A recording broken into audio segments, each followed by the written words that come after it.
একদিন নবী করিম সাল্লাল্লাহু আলাইহি ওয়াসাল্লাম রাস্তার ধার দিয়ে হেঁটে হেঁটে যাচ্ছিলেন।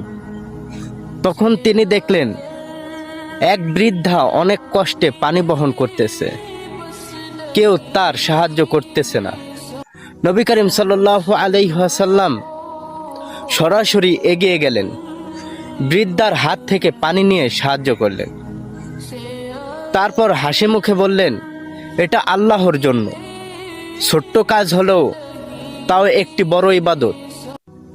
পাশে থাকা মানুষগুলো দেখলো যে মহানবী সাল্লাল্লাহু আলাইহি ওয়াসাল্লাম, যিনি আল্লাহ তাআলার প্রিয়রত রাসূল, তিনি নিজের হাতে সাহায্য করলেন, অন্যদের প্রতি দয়া দেখাচ্ছেন। সবাই মুগ্ধ হয়ে গেলেন।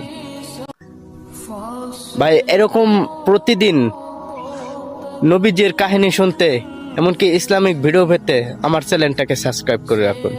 আসসালামু আলাইকুম।